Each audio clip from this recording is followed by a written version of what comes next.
soir, jusqu'à 1h, vous avez carte blanche sur Europe 1, puisque cette émission est la vôtre.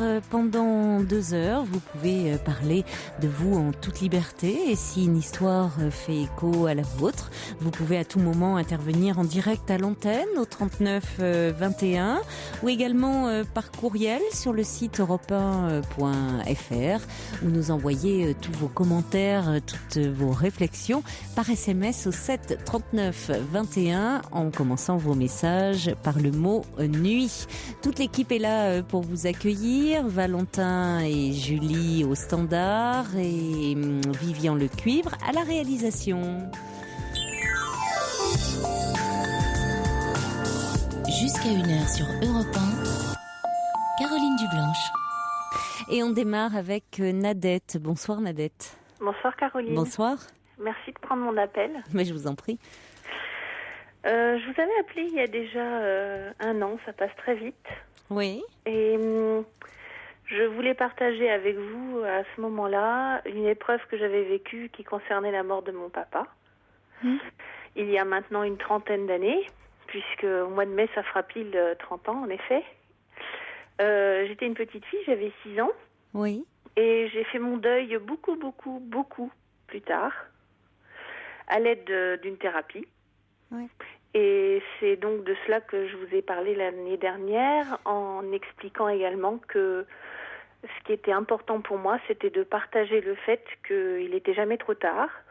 Oui, je me souviens très bien de vous, parce que vous aviez appelé justement, je pense suite à un témoignage que vous aviez entendu d'une personne qui ne parvenait pas, enfin qui était toujours en pleine souffrance. Tout à fait. Après des années après avoir perdu un être cher, et vous aviez justement voulu faire part de votre vécu, pour dire qu'il était toujours possible de faire un deuil même tant d'années après, puisque vous étiez enfant, et finalement ce deuil de votre père, vous n'avez pu le faire que des années plus tard, en prenant conscience à quel point ça vous tirait en arrière, cette souffrance dont vous n'aviez pas pu parler. Exactement, et qu'au fond de moi pleurait toujours la petite fille de 6 ans, et qu'il était temps qu'elle s'arrête de pleurer et qu'elle se sorte plutôt grandie de cette expérience, et qu'elle soit accompagnée dans son quotidien, et ce qui est le cas maintenant. Donc pour moi c'était important de donner cette dose d'espoir, j'allais dire, aux auditeurs qui se sentaient concernés.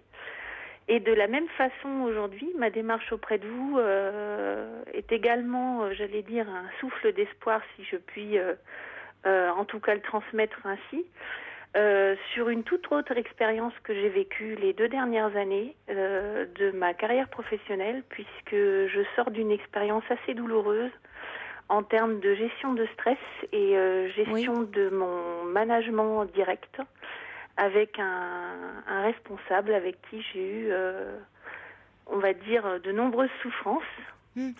Et alors pour vous expliquer un petit peu sans trop rentrer dans le détail, voilà, j'ai 36 ans, ça fait quand même maintenant 14 ans que je travaille, j'ai fait des études, je suis maintenant manager d'un service dans une grande industrie. Je n'ai pas d'enfant, donc pour moi mon travail a toujours été quelque chose d'important dans lequel je me suis investie. J'ai repris des études sur le tard. J'ai pu avoir donc un rôle d'encadrement dans un grand groupe à l'époque qui m'a fait confiance, dans le secteur automobile, donc forcément soumis à un stress, on va dire, et puis des pressions importantes qu'on connaît tous, enfin du moins de renom, puisque le secteur automobile est réputé pour cela. Donc j'ai été élevée et nourrie avec une certaine résistance à la contrainte et au stress et au travail difficile dans ces 10 années de carrière que j'ai vécues dans le secteur auto, et dont je garde finalement un excellent souvenir. Et donc suite à cela, j'ai quitté ce secteur-là pour une autre industrie lourde dans laquelle ça s'est effectivement très mal passé. Non pas à cause du secteur d'activité, et non pas non plus à cause de son activité propre, parce que le travail était pas plus stressant ni moins, et les difficultés techniques étaient guère différentes, Donc je me retrouvais pas forcément confrontée à quelque chose de nouveau, mais par contre je me suis retrouvée face à un mode de management que j'estime aujourd'hui avec le recul être plutôt du management par la torture et quelque chose que moi j'ai personnellement très mal vécu, mais je sais aussi ne pas avoir été la seule. Alors, pour expliquer plus dans le détail... Oui, donnez-nous, parce que c'est fort. C'est-à-dire, qu'est-ce qu'il avait de particulier, ce management-là ? En fait, au départ, quand vous arrivez dans l'entreprise, on a la difficulté déjà de ne pas connaître le contexte et de ne pas forcément avoir l'historique.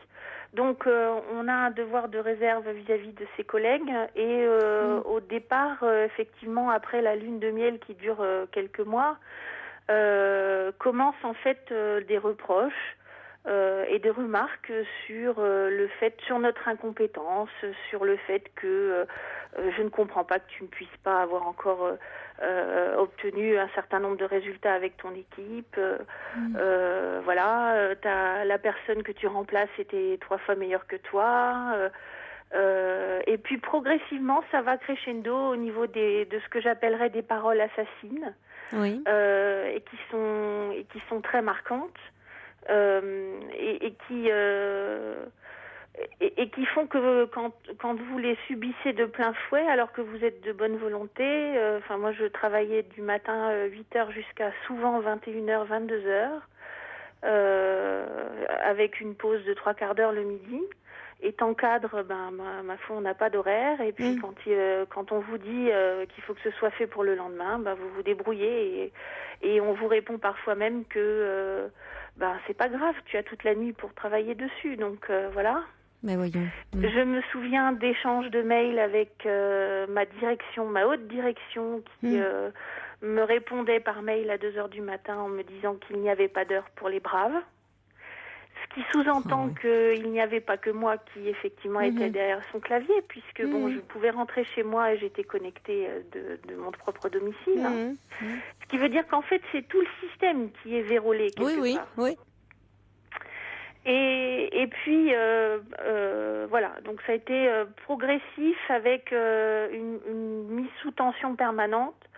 Et puis également, à partir du moment où vous commencez à appeler au secours, j'ai un excellent souvenir d'un moment où je vais voir mon responsable en lui disant voilà, tu m'as demandé 3 choses à faire pour demain matin 8h, mais je ne serai pas en mesure de faire les 3 pour 8h demain matin.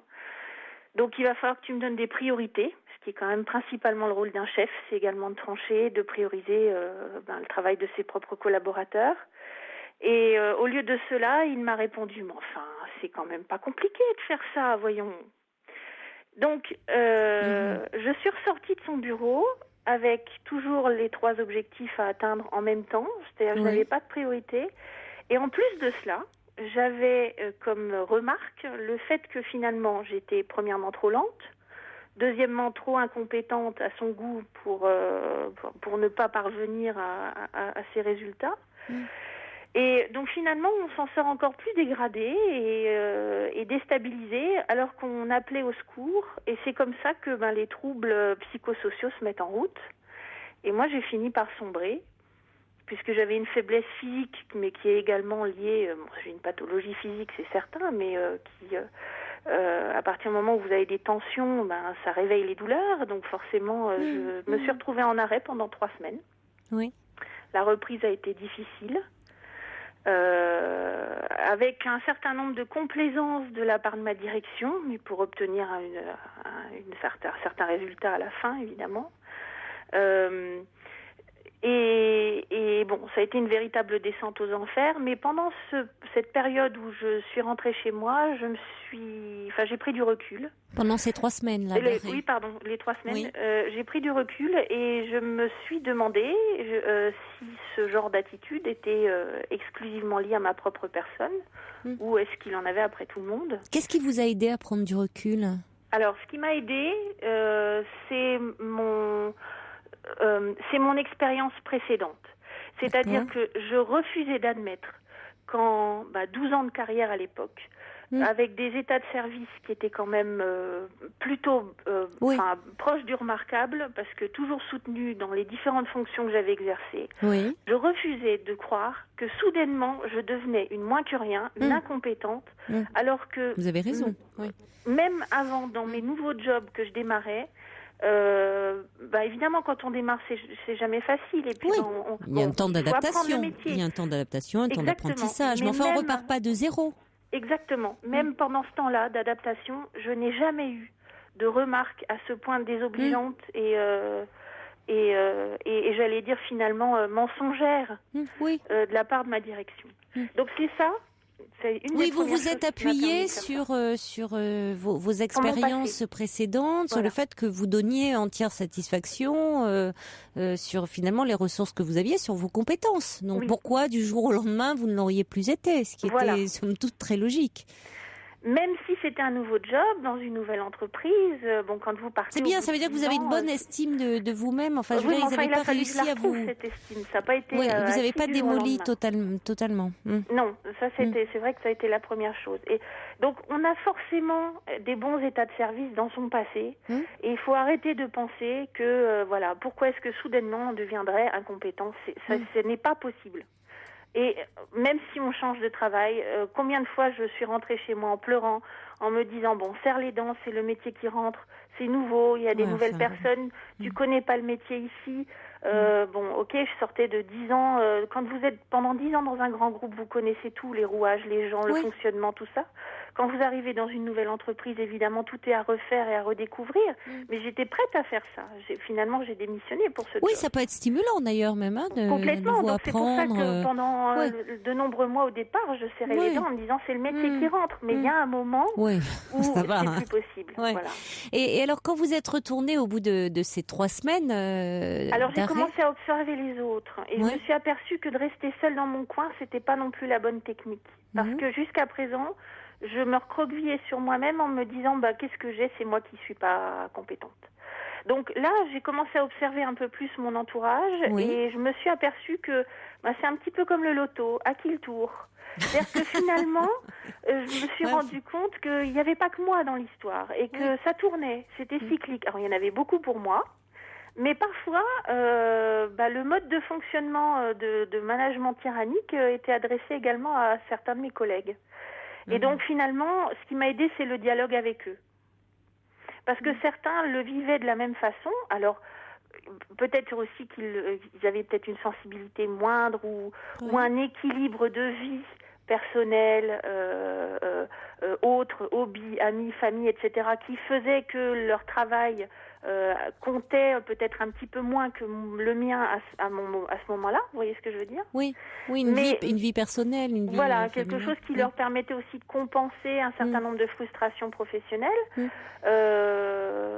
Moi, en ce qui me concernait, c'était complètement déséquilibré. Donc c'est vrai que c'était mon job, j'avais déménagé. Enfin voilà, c'était vraiment consacrer ma vie à mon travail, clairement. Et puis vu le temps passé dans l'entreprise, de toute façon, il restait plus grand-chose du reste de la vie. Mais j'ai commencé à discuter avec certains de mes collègues et puis je me suis aperçue que j'étais pas toute seule. Voilà, c'est la deuxième chose qui m'a fait relativiser en disant c'est pas toi la coupable, c'est pas toi la fautive. Donc ça m'a permis aussi de lever le pied. Et puis ensuite, ce qui fait que vous tenez, c'est la projection dans le futur. Parce que ce qui fait qu'on devient vraiment dépressif, c'est quand on se sent coincé et impuissant de pouvoir maîtriser sa propre vie et son propre destin dans l'entreprise. C'est-à-dire que j'étais frustrée de ne pas avoir suffisamment de ressources, de moyens, de ne pas être écoutée par ma direction pour parvenir à des résultats dans mon entreprise. Mais une fois que vous êtes dans le malaise, de toute façon, vous vous dites qu'il y a un moment où il faut partir. Voilà. Et moi, cette projection de moi dans le futur en partant, en quittant cette entreprise, c'est ça qui m'a motivée tous les matins pour aller au travail. Voilà. C'est-à-dire que j'ai réuni le peu de ressources et le peu d'énergie qui me restait pour me battre pour essayer de trouver du boulot. J'ai mis 1 an et demi pour trouver un autre job.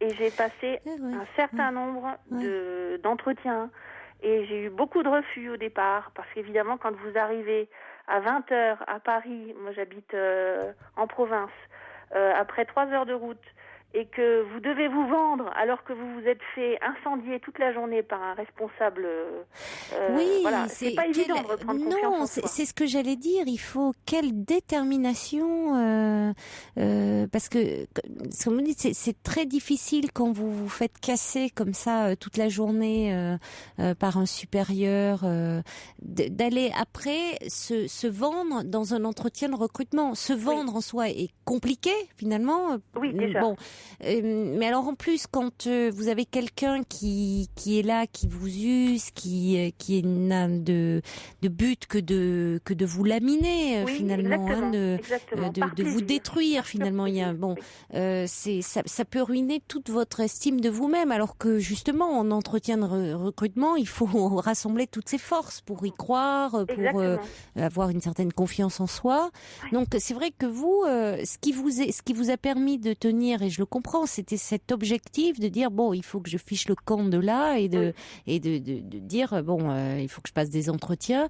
Ça vous a permis de tenir bon, de maintenir le cap, mais de vous accrocher. Mais c'est vrai que ça devait pas toujours être simple dans les entretiens de recrutement. Simple, d'autant plus, d'autant plus que j'ai fait quand même une paire de boulettes au début, parce que c'est difficile d'arriver à un entretien en faisant abstraction complète de son vécu. Mais oui. Donc, je me souviens par exemple d'une question posée par mon futur responsable dans le cadre d'un recrutement, qui me dit qu'attendez-vous de moi, qu'attendez-vous de votre responsable. Donc, plutôt que de lui répondre des trucs bateaux du genre qu'il me fasse confiance, voilà, qu'on ait une démarche collaborative, blablabla, je lui ai répondu qu'il me regarde droit dans les yeux quand je lui parle, qu'il décroche pas son téléphone au moment où je suis en train de lui parler d'un truc capital, et qu'il soit pas en train d'écrire 3 textos et de parler à quelqu'un d'autre alors que je m'efforce de lui expliquer un truc. Et à ce moment-là, même, son téléphone sonne, et c'était la direction générale qui appelait. Donc il m'a regardé dans les yeux, il m'a dit « Je suis vraiment désolée, je suis obligée de décrocher. » Et là, je savais, et c'est dommage parce que c'est un super job, et je savais à ce moment-là que c'était foutu pour moi. Bon, voilà. Bon, remarquez, c'était qui tout double, hein. C'était qui tout double parce que ça aurait pu être aussi quelqu'un disant oui, elle en veut, en même temps, elle a un sacré tempérament. Mais c'est vrai, c'était trop rentre dedans. C'était trop rentre dedans. On sentait qu'il y avait c'est vrai que ça passait, ça pouvait pas passer parce que vous avez raison, c'était quand même trop agressif. On se disait qu'est-ce qui se passe. Je peux en rire, mais je vous assure que j'en ai pas ri. Mais oui, mais parce que c'était votre réalité à ce moment-là. C'était ce que vous, c'était ce que vous viviez. De mon trou, je peux plus respirer. Au secours, je n'en puis plus, aidez-moi. Exactement. Mais oui, bon, et alors en même temps, il est pas là pour non, pas du tout, faire du social pour vous aider. Et puis, nos états d'âme doivent rester dehors. Voilà, non, mais voilà. Il pouvait se dire, si elle est en très grande souffrance, qu'est-ce qu'elle peut apporter à l'entreprise? Ça risque d'être compliqué. Bon. Alors avec le recul aujourd'hui, parce que j'ai eu la chance et le privilège d'intégrer une entreprise normale, avec une direction normale, et des horaires de travail normaux, humains, qui laissent en fait libre cours à une autre vie familiale, personnelle, avec des hobbies, des amis, enfin voilà, quelque chose qui permet de retrouver un équilibre. Oui.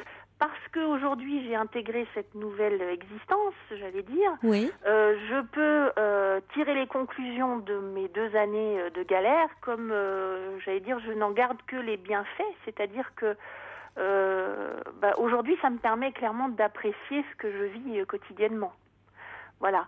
Mais je pense à tous ceux qui aujourd'hui, tous les matins, vont la boule au ventre au travail, en se disant qu'est-ce qui va encore me tomber dessus, comment je vais pouvoir me dépêtrer des remarques désobligeantes de ma direction, qui estime que c'est normal que je sois disponible 24/24 et à fournir des résultats, et que malgré toute la bonne volonté du monde, quand on n'y arrive pas, on se fait traiter d'incompétent. Je pense à tout cela et je me dis que si vous savez pas comment faire... Oui, qu'est-ce que vous leur diriez? J'ai envie de leur dire, projetez-vous dans l'avenir, dites-vous que vous êtes toujours maître de votre vie, quoi qu'il arrive, vous avez toujours la possibilité de changer, même si ça ne se fait pas du jour au lendemain, qu'il faut se battre, que parfois il faut vendre sa maison, que parfois il faut traîner sa famille. Mais enfin, je suis consciente de ça. Mais vous savez, dans le secteur auto, c'était pas tout rose. Moi, j'ai vécu un suicide d'un de mon ancien chef qui a mis fin à ses jours suite à un plan. Et tout allait bien dans sa vie et je trouve que c'est dommage d'en arriver là. Moi, pendant les 3 semaines de burn-out que j'ai vécu, j'y ai profondément pensé. Je me suis dit que j'avais pas d'autre solution parce que de toute façon, étant donné que mon travail c'était quasiment toute ma vie, j'avais commis l'erreur de venir ici et puis voilà, j'avais pas d'autre issue de secours. Mais on a dans la vie toujours une autre issue de secours. Toujours. Alors votre témoignage suscite beaucoup de réactions. Je vous propose qu'on les accueille ensemble au 39 21 parce que il y a beaucoup de quand on aborde ce thème de la souffrance au travail et c'est vrai qu'on en parlait moins. Je me souviens de l'émission il y a quelques années, ça suscitait peu de réactions et c'est vrai que ces derniers temps, il y a beaucoup d'appels qui arrivent au standard, ce qui est quand même le signe d'une évolution et malheureusement pas dans le bon sens.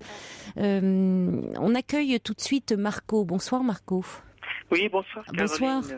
Merci de prendre mon appel là, mais bonsoir aussi à la personne Nadette qui est avec nous. Voilà. 39-21 si vous voulez témoigner. D'accord. Donc j'ai écouté justement la personne et c'est vrai que je me suis complètement revu en elle parce que j'étais dans un groupe hôtelier. Et c'est vrai que j'ai subi effectivement la même chose. Vous savez, quand vous investissez dans votre travail, vous donnez le meilleur de vous-même et vous êtes prêt à faire beaucoup de choses. À un moment donné, quand on se retrouve avec des personnes qui vous harcèlent et qui vous détruisent en fait, parce qu'ils se rendent pas compte de ce qu'ils font en réalité.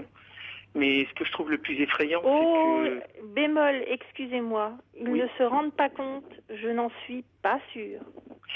Parce que autant, si je puis juste rouvrir une parenthèse et la refermer très rapidement, après avoir annoncé ma démission, tout le monde m'a dit « Oh, c'est pas possible ». Et là, j'ai rencontré les DRH qui m'ont dit, à propos de ma direction directe, mon responsable, oui, on a bien quand même perçu qu'il y avait un problème avec cet individu. Quelque chose a dérapé à un moment ou à un autre, parce que vous comprenez bien que pour obtenir un poste avec tant de responsabilités, c'est que c'était vraiment un mec bien. Donc il y a un moment où il s'est passé quelque chose chez ce gars-là, et puis soudainement, maintenant, il a plus du tout la même attitude avec ses collaborateurs, il devient tyrannique, etc. Mais on s'est bien aperçu qu'il s'était passé quelque chose. Et moi, j'ai répondu au DRH, qu'est-ce que vous avez fait ? Vous n'avez rien fait. Vous étiez conscient et vous avez fermé les yeux. Et aujourd'hui, tout le monde s'en va dans l'entreprise. Parce que alors, je rebondis sur ce que vous dites, Nadette, parce que il y a eu, je ne sais pas, vous l'avez peut-être vu, il y a quelques jours, un article paru dans Libération qui s'appelait « Suicide d'employés, délit de patron ». Oui. Qui évoquait les affaires de suicide au travail, qui sont de plus en plus souvent l'objet de plaintes contre l'employeur pour homicide involontaire. C'est vraiment un phénomène inédit. Et dans cet article il y avait un avocat, Jean-Paul Tessonnière, qui disait que la valeur symbolique d'une procédure pénale, c'était de montrer qu'il y avait bien un délit et c'était aussi porter l'espoir de changer les choses, et de plus avoir à faire face à un management qui jouait avec le moral des employés. Oui. Et parfois sciemment, ajoutait-il. Et il citait comme exemple une réunion de cadres d'une entreprise très connue dont on parle beaucoup et où il y a eu malheureusement beaucoup de cas de suicide, dont un récemment avec un employé qui s'est immolé. Où la direction aurait mentionné en Italie, qui parle de découragement du personnel, ça aurait été dit comme tel, comme un outil de management visant à terme à provoquer des dépressions et des départs volontaires. Bien sûr. Objectif déclaré, permettre la réduction des effectifs. Exactement. Et l'avocat mettait en parallèle des méthodes dans l'industrie automobile où il y a une intensification du travail et de nombreux suicides. Oui. Et la mise en désespérance des salariés de cette entreprise. On n'ose même, c'est effroyable. On n'ose même pas. On se dit, cynisme, même le mot est encore très faible. C'est épouvantable si c'est fondé. Mais je pense que, bon, évidemment, c'est non avoué, mais le management Évidemment. par la terreur... Mais enfin, il y aurait une gestion réfléchie de la pression mise sur les salariés. Oui. Dans certaines entreprises. Hein. Mais enfin, vous savez, avec le recul, je me dis que tout bien réfléchi, peut-être qu'ils ont souhaité mon départ. Il semblerait que ce même responsable aujourd'hui, qui, accrochez-vous, vient d'annoncer sa démission pour démarrer une nouvelle carrière avec beaucoup plus de collaborateurs, donc il va encadrer encore plus de personnes, donc il sera à terme encore plus tyrannique. Mais il semblerait que justement, lui-même ne subissant plus autant de pression puisqu'il a annoncé son départ, devient super cool avec chacun d'entre nous, enfin d'entre eux, là-bas. Donc il est redevenu, entre guillemets, normal. Mais peut-être qu'il a achevé sa mission de se débarrasser d'un certain nombre de cadres dont j'ai fait partie. On vous a interrompu, Marco, pardonnez-nous, mais c'était pour dire que, vous voyez, parfois c'est pas volontaire, mais ça peut faire partie réellement d'une stratégie. Hein. Oui, mais quand je dis ils ne se rendent pas compte, c'est-à-dire en fait, je n'avais pas terminé ma phrase, ils ne se rendent pas compte du mal qu'ils peuvent faire aux personnes. Je veux dire, bien sûr qu'ils se rendent compte de ce qu'ils font, ils le savent, c'est calculé, hein, ils savent très bien que, vous savez, comme pour se débarrasser de quelqu'un, de toute façon, c'est tellement plus facile de le harceler, qu'il parte de lui-même, que de l'indemniser. Oui. Aussi minime soit l'indemnité, vous voyez ce que je veux dire. Hein. Mais ce que je trouve pas normal, c'est ce que j'allais vous envoyer un petit texto là, c'est que en fait, ce qui est fabuleux, enfin moi, ce qui me fascine quelque part, c'est que de coupable, enfin de victime, on devient coupable. Je suis passé chez un médecin conseil et à qui j'ai posé la question, j'ai dit écoutez, moi j'aimerais comprendre comment une personne heureuse d'aller sur son lieu de travail devient dépressive au bout de quelques semaines, vous voyez. Donc c'est qu'il y a bien un problème quelque part. Et c'est dommage qu'il ne soit pas sanctionné par rapport à ça. Je trouve que c'est malheureux que des gens doivent se supprimer, doivent se suicider pour que on commence à réagir. Je trouve que c'est vraiment c'est effrayant, quoi. Et vous savez, c'est pareil. Bon, moi j'ai un certain âge. Pour retrouver du travail, c'est pas toujours évident. Je veux dire, vous devez refaire avez quel âge, Marco ? Moi j'ai 45 ans. Oui. Donc je veux dire, c'est vrai qu'il faut recommencer tout à zéro. Il faut remontrer ce que vous savez faire. Je veux dire, vous savez, on est assez, déprimé, oui, mais on n'a plus cette force et cette envie de toujours recommencer en bas de l'échelle. De recommencer, oui. Voilà, et surtout pour votre dignité, pour votre, je veux dire, vous savez, quand vous n'avez plus de travail, vous n'êtes plus rien dans cette société.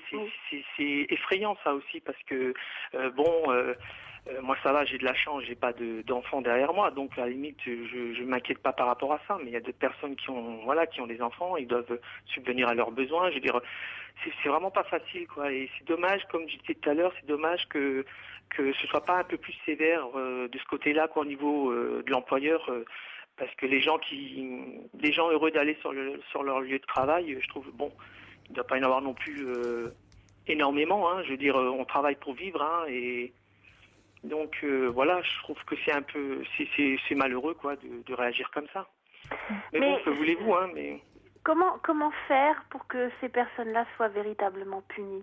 Quand on commence à parler de harcèlement, parce que bon, la définition du mot harcèlement moral, c'est effectivement un comportement répétitif, acharné sur une personne, etc. Bon, mais une fois que vous avez avéré le fait, pour autant obtenir les aveux, les excuses et continuer à travailler dans cette entreprise après X mille procédures et obtenir des témoignages de vos collaborateurs qui, frileux, vont évidemment renoncer à vous aider. C'est impossible de rester dans cette boîte après. Oui, donc de toute façon, ça veut dire partir. Moi, je tire mon chapeau à celui qui arrive à porter plainte, à obtenir gain de cause et à rester à travailler dans la même boîte. Alors oui, là, ça c'est vrai que rester travailler dans la même boîte, c'est compliqué. Mais porter plainte, ça peut être long, ça peut être oui, mais complexe. Pour ça, Caroline, il faut encore plus d'énergie. C'est vrai. Le peu d'énergie que personnellement il me restait, je l'ai consacré à partir parce que je me suis dit que j'arriverais pas à changer. C'est vrai qu'il y a des longs délais, il y a des procédures éreintantes, et puis souvent les condamnations vont être jugées insuffisantes. Bon, donc je comprends. Ça peut être. Je comprends que vous préfériez mettre votre énergie au fond à trouver un autre travail, et en même temps, je culpabilise. Il peut y avoir un sentiment d'impunité. Alors, ce qu'on voit quand même changer, ce qui était dit dans cet article, c'est que il y a un peu alerte rouge dans les entreprises et que la communication autour de la gestion du stress abonde dans les cercles patronaux, et on fait des séminaires, des conférences, ce qui veut dire que bon, il y a des chartes, on gesticule beaucoup, ça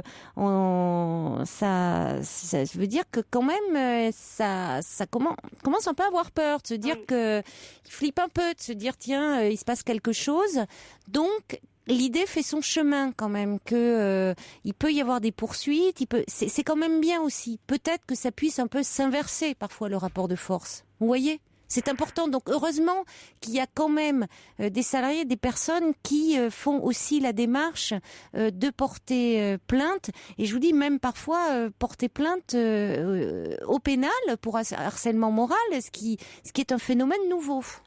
Oui. Donc, je vous propose qu'on accueille Abdelnour qui est avec nous au 3921. Mais restez également, Marco, parce que vous posez aussi la question et vous pouvez aussi, on va avoir un débat ensemble, réagir à tout moment. Bonsoir Abdelnour. Oui, bonsoir. Bonsoir. Vous êtes psychologue, vous, justement en entreprise, je crois. C'est exactement ça. Oui, donc voilà, vous nous intéressez particulièrement parce que vous avez que vous inspire un petit peu le débat que nous sommes en train d'avoir avec Nadette et Marco. En fait, je suis assez en colère, si vous voulez, ces derniers temps. Oui. Qu'est-ce qui vous met en colère ? En tant que professionnel de la santé, en tant que psychologue du travail. Par toutes ces pratiques qui sont mises en place dans certaines entreprises, dans certaines organisations, et qui font qu'aujourd'hui certaines personnes se retrouvent dans de très grandes souffrances au travail. Il m'arrive d'être en entretien avec des personnes dans le cadre de mon travail où on ramasse souvent les personnes à la petite cuillère. On fait un métier, on n'est pas psychologue clinicien. On est psychologue du travail, donc on intervient beaucoup sur l'organisation, sur les problèmes qui se passent. On nous appelle parce qu'il y a des dysfonctionnements organisationnels, des conflits dans les entreprises. Et très souvent, derrière tout ça se cachent de grandes souffrances chez certains salariés et qui sont en plus de ça très souvent démunis. Parce que le travail occupe une place importante aujourd'hui dans notre société. Et que parfois on se sent obligé de garder notre travail malgré la grande souffrance auquel on est confronté chaque jour. Votre auditrice tout à l'heure parlait qu'il fallait qu'elle s'accroche pour payer son crédit de maison, pour payer ses factures, etc. Mais moi j'ai envie de dire à toutes ces personnes qui souffrent que c'est pas normal et que il faut qu'à un moment donné que ces personnes osent affirmer et dire leur souffrance. Peut-être pas à leur manager, peut-être pas à leur direction, mais c'est vrai qu'on est souvent démunis parce que, en plus de ça, quand la personne souffre au travail, cette souffrance ne s'arrête pas sur la porte de l'entreprise, devant la porte de l'entreprise. On emmène toujours à la maison. Le soir. Ah oui. Pour répondre, une personne m'a soutenue. Oui. C'est mon médecin du travail. Parce que j'avais une chance folle, elle était sur le site. D'accord. Donc, elle voulait voir tous les cadres tous les mois. Elle voulait voir tous les cadres tous les mois. Est-ce que c'est pas révélateur ? Et elle les rencontrait. Alors certains bottaient en touche, en gonflant le torse, en disant on se verra le mois prochain, tout va bien. Et puis certains qu'elle sentait relativement fébriles, elle les suivait un peu plus. Et moi, quand je suis arrivée, elle m'a briefée. Elle m'a dit, vous savez, elle m'a parlé des troubles psychosociaux, elle m'a dit, ça n'arrive pas qu'aux autres. Et moi aussi, en arrivant, j'ai bombé le torse. Parce que je me suis dit que, après 10 ans de boutique dans l'automobile, il ne pouvait plus m'arriver grand-chose. J'avais déjà tout vécu, y compris le suicide d'un de mes anciens chefs. Donc, voilà. On n'allait pas me la faire à moi. Et puis, 6 mois après, j'étais dans son bureau, en pleurs. moi, voilà. Et ça aussi, ça fait tout drôle. Elle m'a soutenue. Mais pour autant, elle m'a soutenue en me remontant le moral, en me disant lâchez pas, tenez bon. Mais qu'est-ce qui s'est passé à côté de ça? Voilà, j'ai envie de dire so what, hein, et oui, après. ça n'a pas bougé. Mais justement, Abdelnour, j'allais vous dire, vous êtes un peu pris certainement entre le marteau et l'enclume, parce que d'un côté, vous voyez des salariés qui sont en souffrance, mais de l'autre, l'entreprise fait appel à vous parce qu'il y a des conflits dans l'entreprise, et donc c'est eux aussi qui vous appellent, qui vous rémunèrent. Alors comment vous faites face à des conflits d'intérêts justement très différents? Alors, voilà, comment gérer les deux? En tant que psychologue du travail, on a une place très très difficile dans l'entreprise parce que on risque d'être instrumentalisé, non pas seulement par la direction et par les salariés, mais il y a aussi des syndicats, il y a la médecine du travail, il peut y avoir des inspecteurs de travail.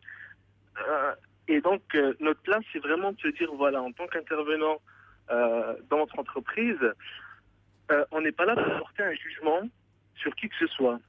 On est là pour essayer de comprendre qu'est-ce qui ne va pas. Après, effectivement, des cas où j'ai déjà rencontré certaines personnes qui étaient vraiment dans de très très grandes souffrances, et là, il fallait faire quelque chose pour elles très rapidement. Donc là, on met en place des procédures avec des assistantes sociales, avec d'autres psychologues cliniciens, on fait un rapport auprès de la direction pour dire voilà, cette personne ne va pas. Mais on n'est pas là pour trouver des coupables. On est là pour essayer de comprendre pourquoi ça ne fonctionne pas. Et très souvent, c'est pour ça aussi que j'aime ce métier et que je suis encore motivé par le faire. C'est très souvent, c'est qu'il y a des choses qui sont mises dans les entreprises sans que les gens ne se rendent compte de ce qu'ils mettent en place dans les entreprises. On met. C'est-à-dire, je comprends pas. Moi, il y a quelque chose pour lequel je me bats. C'est la prime, par exemple, la prime au présentéisme. On paye les gens pour qu'ils restent dans leur entreprise. Et une personne qui est absente un jour, on lui enlève cette prime. Il m'est arrivé d'intervenir dans une entreprise où cette prime était 10% du salaire d'une personne. Environ 130 euros, 150 euros sur un salaire à 1500 euros. Imaginez-vous 10% de votre salaire si vous êtes tout le temps présent. Il suffit qu'un jour vous êtes fatigué, vous êtes malade, ou quoi que ce soit, où vous devez faire garder votre enfant et que vous ne pouvez pas vous absenter parce que cette prime est importante pour vous. 150 euros aujourd'hui, c'est quand même important. Oui. On vous enlève cette prime, c'est cette reconnaissance, c'est cette disparition de la reconnaissance au travail. On doit être comme le facteur humain, voilà. Vous savez, le facteur humain, c'est l'homme n'est plus un homme, l'homme est une machine. Enfin, il faut que vous veniez travailler malgré que vous soyez malade, malgré que vous ayez des problèmes, malgré que, etc., etc. Venez travailler jusqu'à ce que vous n'en pouvez plus. Et quand vous n'en pouvez plus, eh ben, c'est ce qui se passe. C'est soit des gens arrivent à trouver l'énergie et le courage pour aller chercher quelque chose d'autre, ont des ressources, ou soit c'est des gens qui n'arriveront plus à avoir de ressources, et c'est des gens qu'on retrouve complètement fatigués, complètement usés, complètement foutus par le travail, et on n'arrive plus à les réinsérer dans le domaine professionnel parce que de toute manière, ils n'ont plus d'énergie, ils sont complètement démotivés. Ils sont grillés aussi. Humainement, oui, puis ils se disent qu'ils donnent beaucoup finalement parfois à l'entreprise et qu'en retour ils n'ont pas forcément. Vous voyez là, c'est vrai que on peut manquer 24 heures pour X raisons et hop, vous dites cette prime qui est supprimée. Bon, ça peut paraître par certains aspects injuste. Bon, merci en tout cas de rester avec nous. Je vous propose, parce qu'on va avoir beaucoup d'autres interventions qui arrivent au 39-21, qui est le standard d'Europe 1. Donc vous aurez peut-être certainement envie de réagir à ce que vous entendez, des cas qui vont vous interpeller, Abdelnour. On accueille tout de suite Brigitte. Bonsoir Brigitte. Alors, il y a Véronique qui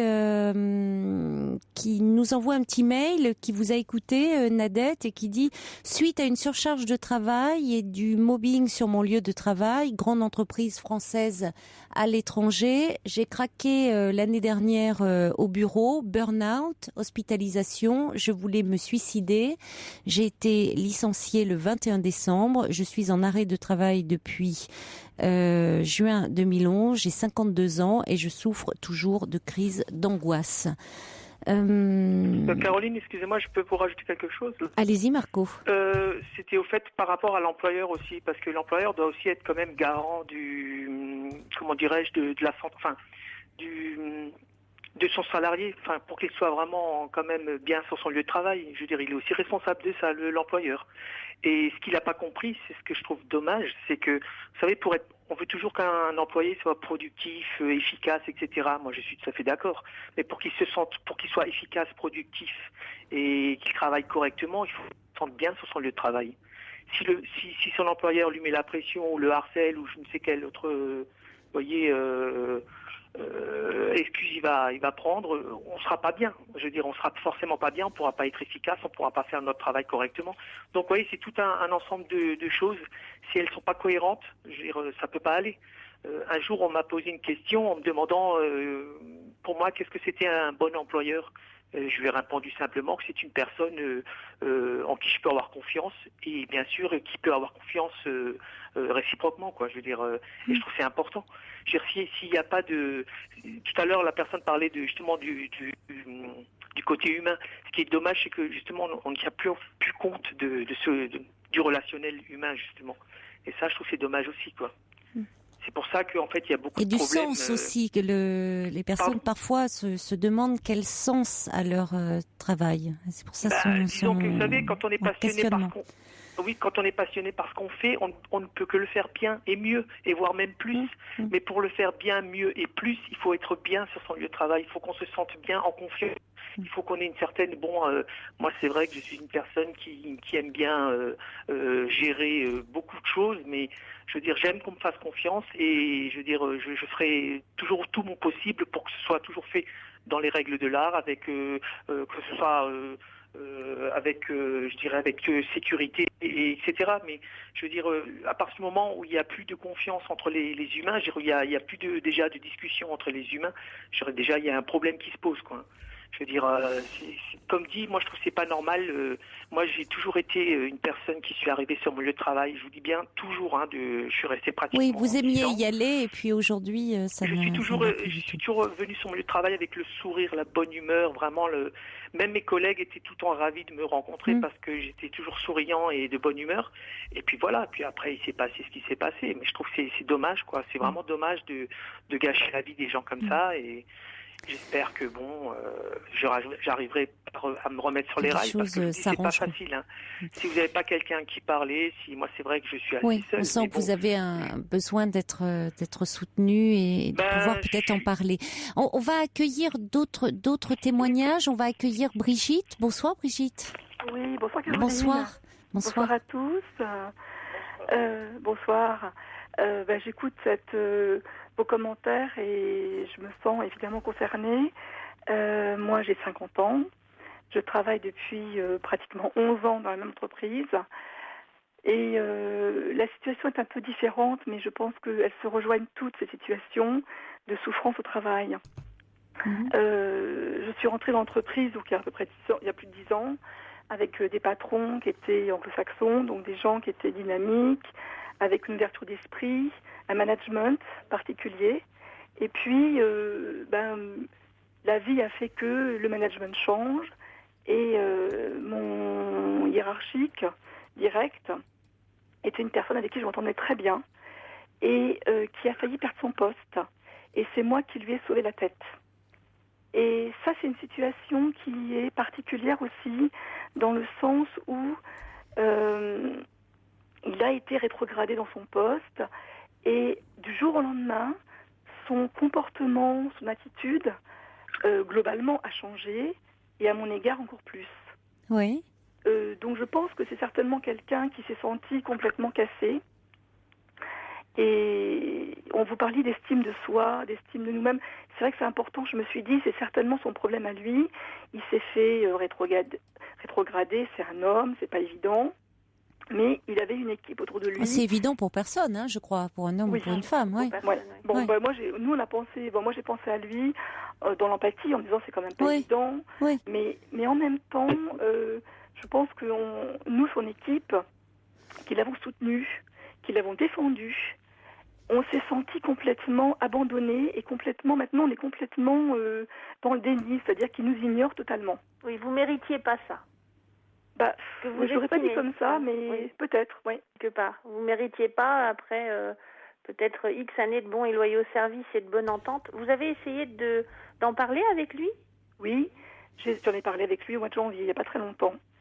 Et on a eu une conversation complètement absurde, tellement incroyable, sur des faits anodins, sur des faits peu importants, avec des jugements de valeur, mais d'un niveau tellement bas que franchement, je me suis dit, je comprenais pas ce qui se passait. Donc, il peut y avoir dans des situations de souffrance au travail le problème du manager qui est perturbé, qui est perdu, et qui du coup entraîne avec lui des conséquences importantes, quoi. C'est-à-dire que des gens qui sont cadres, qui ont des expériences professionnelles, moi j'ai 50 ans, je suis senior.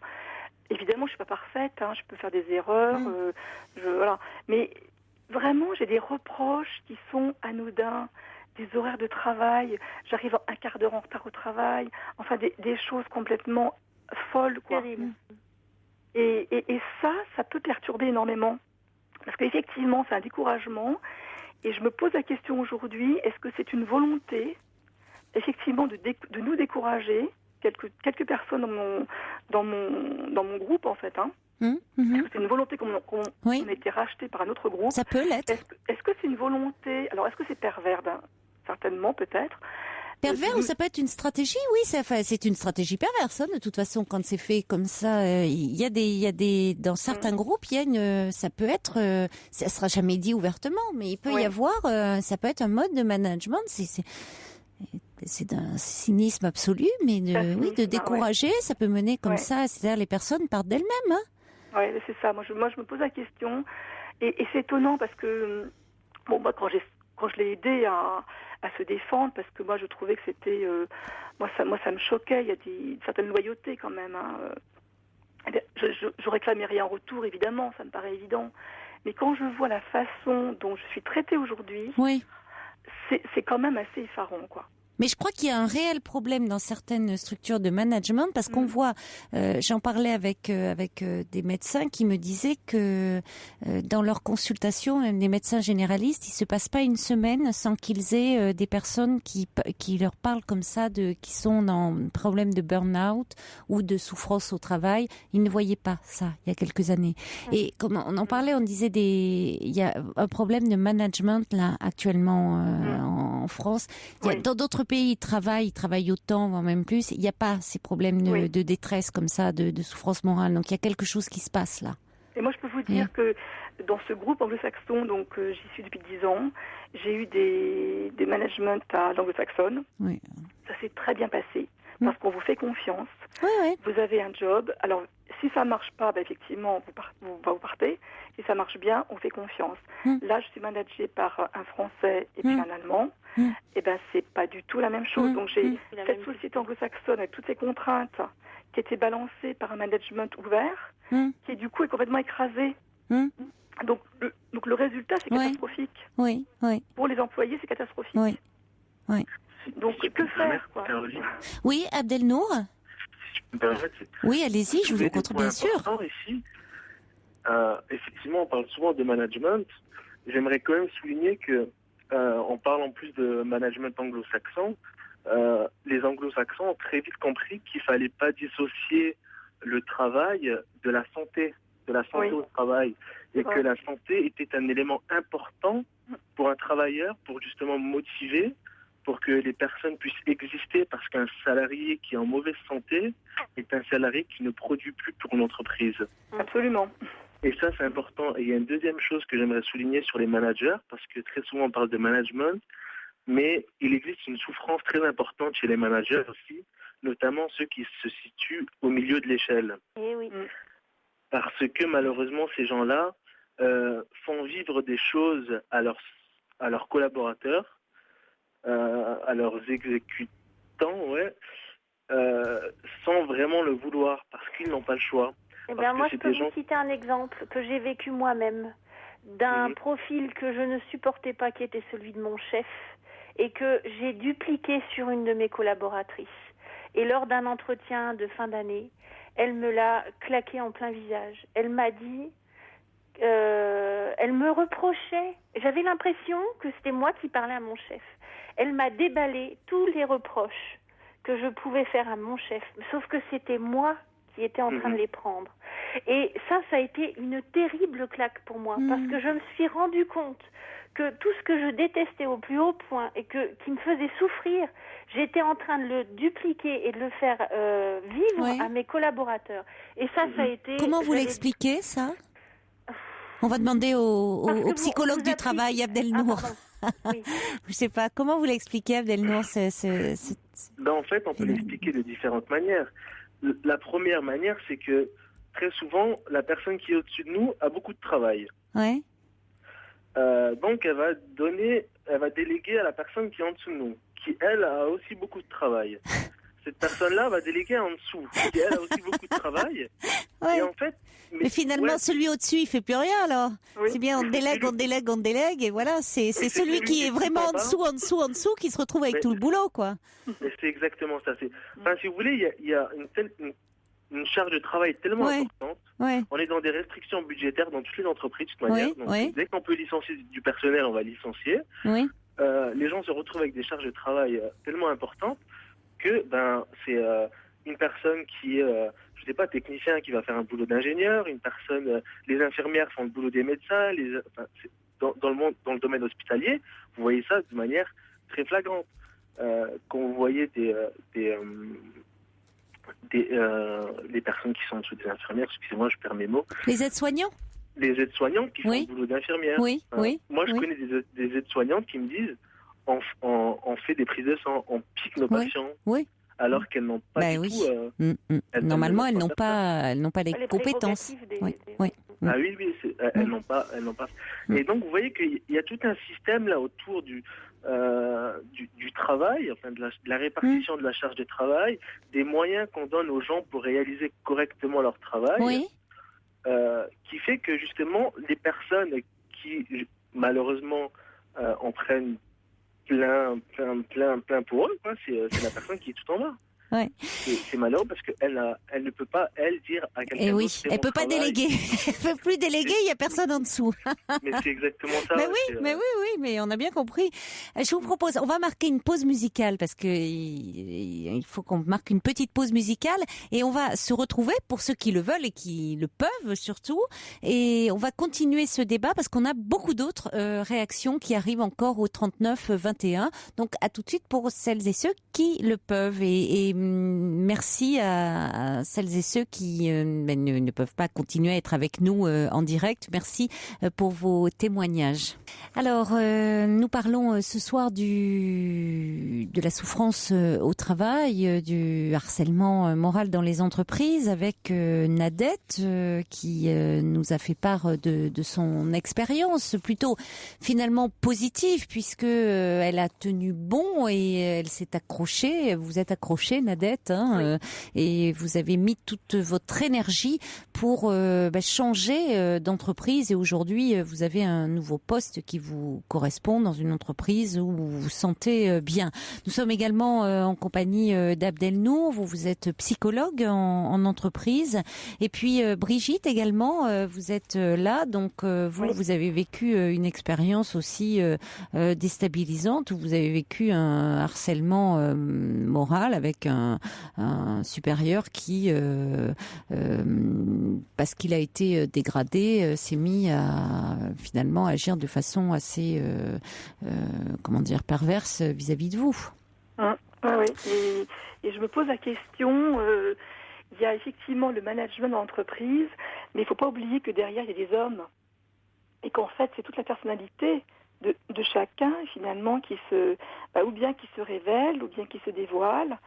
On est tous des hommes dans l'entreprise et comment réagissent certaines personnes face aux difficultés. Moi, c'est ce que je vois en ce moment dans mon entreprise et je suis un peu... je m'interroge en me disant c'est quand même quelqu'un qui me semble être équilibré, voilà. Et finalement, une grande difficulté qui lui arrive, je crois que c'est quand même très difficile à vivre au niveau de l'ego, peut-être, d'être Oui, enfin, c'est pas pour autant rétrogradé. qu'on se transforme en harceleur. Voilà, alors par Vous contre... voyez, alors, même parce que quelqu'un pourrait devenir dans quelque chose, être dans une souffrance psychologique, voire être dans une dépression, c'est pas pour autant que on va devenir harceleur. Alors après, oui, voilà. vous voyez, ça Mais justifie oui, pas non plus oui. son attitude. Bien sûr qu'il y a des hommes et des femmes, mais il y a aussi des modes de management derrière. Il y a aussi Mais- peut-être l'entreprise elle-même qui a un fonctionnement un peu pervers C'est pas aussi mon cas, derrière c'est ça. pas- Il faut qu'on marque une pause parce que là c'est l'heure du journal.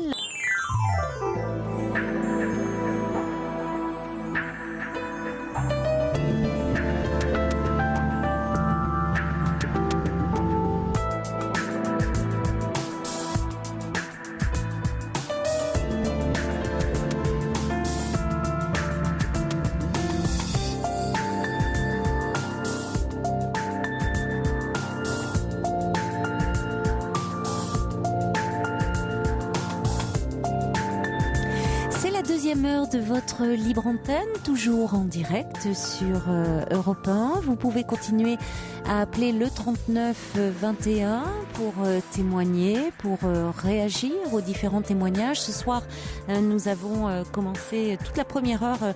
Nous parlons du harcèlement moral en entreprise avec le témoignage de Nadette. Beaucoup de réactions qui arrivent au 39 21 pour parler de la souffrance au travail. Des SMS qui arrivent pour dire se pose dans l'entreprise le problème du manager, moins diplômé que le manager, qui ne reconnaîtra jamais la valeur de ce dernier. Et puis il y a Cathy qui dit la surenchère de responsabilité à son revers de médaille. Quelqu'un me dit quand j'entends de tels témoignages, je ne regrette pas d'avoir quitté la fonction publique pour exercer ma profession d'orthophoniste en libéral. Et puis Mimi, elle me dit oui, il n'y a pas que le stress au travail, il faut pas en faire une généralité, et le chômage et le stress des patrons, des agriculteurs artisans qui se suicident en silence. Oui, malheureusement, c'est vrai, on n'en parle pas parce que il y a. Mais bon, on pourrait l'évoquer. C'est vrai que le chômage aussi est une catastrophe et crée une souffrance terrible, mais ça n'exclut pas, vous voyez, on va pas faire de hiérarchie dans la souffrance. Il y a des salariés qui sont en très grande souffrance dans leur entreprise et le chômage est une véritable gangrène également. C'est bon et c'est vrai que la souffrance des agriculteurs, oui, enfin je veux dire, on va pas faire des hiérarchies. Moi, je serais prête à discuter s'il y a des agriculteurs qui appellent des personnes qui sont au chômage, on en a eu et qui parlent de leurs difficultés. Vous voyez, Mimi. L'un n'oppose pas, on va pas opposer les souffrances. Bonsoir Inès. Oui, bonsoir Caroline. Bonsoir à tout le monde. Donc alors moi je reprenais l'image du marteau et de l'enclume. En fait moi je suis en plein dedans parce que en fait j'étais la responsable des ressources humaines dans l'industrie, dans une grande entreprise française. Et donc rien que de le dire au passé déjà ça fait du bien. Rien que deux, pardon? De le dire au passé. Ouais. Désolée. Ah bon? À ce point-là? Ouais. Donc en fait, moi, j'ai commencé à travailler au mois de novembre dans cette Des structure. ressources inhumaines? Oui. En principe, non. Et donc, en fait, donc c'était une création de poste, responsable RH de 200 personnes. Et donc, le DG, qui était donc mon responsable direct, m'avait donné comme instruction de mettre en place le département. Je dis, bon, très bien, beau challenge, etc. Donc, novembre-décembre se passe bien. Janvier, il y a une réunion avec le président. Oui. Et qui dit au DG, voilà, ça fait 3 ans que vous êtes là, ça fait 3 ans que la marge diminue. En sachant que le groupe va très très bien, numéro 1 en France, 12% de marge, enfin tout va très bien. Oui. Et donc, réaction du DG, il vient me voir et me dit, voilà, ça ne va plus, on est en réduction de coûts, il me faut me virer du monde. Il me dit ça comme ça. Je lui ai dit, d'accord, vous savez que c'est pas la seule solution, hein. Je veux dire, la marge baisse, peut-être que c'est la matière première qui a augmenté, enfin, il faut identifier déjà les causes. Et lui, il me dit, attendez, vous êtes jeune, vous avez 33 ans, que vous êtes une fille, mais vous comprenez pas ce genre de choses. Ah. D'accord. Bien, pas mal les propos machistes, ouais. Oui, D'accord. Moi j'ai 51 ans, je sais ce que ça veut dire que durer. Vous ne savez pas ce genre de choses. Ah ouais. D'accord. Il dit voilà, donc ce que vous allez faire, je vais vous donner une liste. et vous débrouillez, vous me sortez ces gens-là, parce que ce sont des petites mains. Je lui ai dit, écoutez, une petite main, moi je connais ça dans la haute couture, ou enfin c'est un mot qui est utilisé dans un endroit bien spécifique, pas chez qui nous. ont participé à ce que l'entreprise se porte plutôt bien, quoi. Ouais. L'entreprise est là depuis 1962, ça va très bien. Et donc, voilà, il me dit, vous prenez cette jeune fille, elle a 35 ans, elle va pas avoir du mal à trouver, vous débrouillez, en plus son mari, il a une entreprise. Puis c'est une femme, donc bon, elle peut rester à la maison et élever les enfants. Hein. Mais en plus, il y avait que des filles sur la liste, c'est ça. Ah bah oui, bah voyez, j'étais pas loin du compte. Ouais, c'est ça, qui reste à la maison. Voilà, ils feront le ménage. Moi, c'est plus facile. Et donc, il me dit, voilà, ça va être très simple, c'est des petites mains, trouvez-leur des petites causes, vous allez trouver ça facilement, vous avez l'air d'être intelligente. Bon. J'aime bien seulement l'air. Oui, j'aime bien. C'est terrible, en même temps, c'est pour rester, pour garder son calme, enfin, je sais pas, face à des propos d'un tel machisme, d'un tel cynisme, voilà, on oublie qu'il y a de l'humain derrière et des vies derrière, enfin, avec ce que ça peut représenter aujourd'hui, de se retrouver au chômage. Ouais. Mais lui, s'en fiche complètement. Et ce mépris, quoi. Oui, exactement. Et comme tout à l'heure, une personne disait, on ne sait pas s'il s'en rend compte, en fait, si, il le sait très bien. C'est qu'il n'a pas envie d'écouter ce genre de discours. Il me dit, voilà, on n'est pas ici dans un organisme humanitaire. Je dis, ouais, mais on est humain quand même. Oui, on peut se comporter avec humanité. Et il me dit, c'est pas ça qui va payer votre loyer. J'ai dit, d'accord. Et puis il me dit, et puis d'ailleurs, vous faites beaucoup trop d'empathie, ça va vous bousiller. Vous serez une femme battue un jour avec ça.